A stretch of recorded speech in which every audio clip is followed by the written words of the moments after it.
esprit de lumière, viens, esprit de feu, viens nous embrasser. Il y a parmi les Juifs deux sectes principales, les pharisiens et les sadducéens.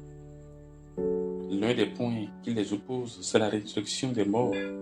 Nous nous souvenons bien de la scène où Saint Paul a profité de cette mésentente pour se tirer d'affaire devant le Grand Conseil dans le livre des Actes des Apôtres, au chapitre 23, versets 6 à 10. C'est donc eux, les sadducéens, qui voulaient faire affirmer par Jésus qu'il n'y a pas de résurrection des morts. La réponse de Jésus ne s'est pas fait attendre.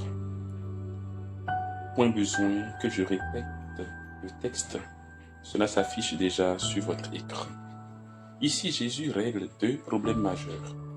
D'abord, il parle des propos de Moïse pour expliquer la vie en Dieu après la mort.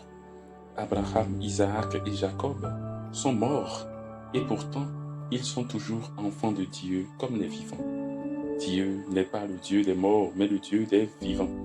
Si donc Dieu est le Dieu d'Abraham, d'Isaac et de Jacob, c'est donc que ces patriarches, bien que morts physiquement, sont en vie en Dieu. Le deuxième problème qui est réglé ici est celui de la conception que nous avons de l'au-delà. Dans plusieurs cultures, l'on pense que la vie après la mort est une transposition de celle actuelle. C'est ce qui explique que dans plusieurs cultures ou civilisations très anciennes, les monarques, par exemple, sont inhumés avec des femmes, des serviteurs, des objets personnels, etc. Aujourd'hui, encore aveuglés, certains pensent que c'est ainsi qu'il faut être enterré. Dans un pays africain, dont je tais le nom par charité, il y a quelques années, un homme très riche a demandé à être inhumé dans sa voiture, la dernière qu'il a achetée à des millions de francs.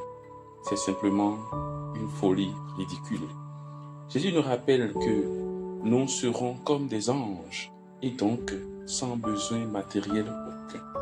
Bien-aimés, si nous devrions vivre comme des anges plus tard, pourquoi ne pas, dès ici-bas, nous exercer à vivre ainsi, dépouillés de tout ce qui nous pèse?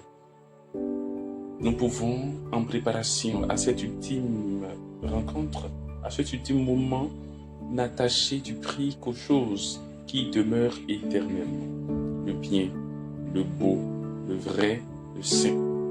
Dépouillons-nous de ces tendances épicuriennes qui nous font consommer le plaisir sous toutes ses formes, sous prétexte que c'est ce que nous consommons qui nous appartient.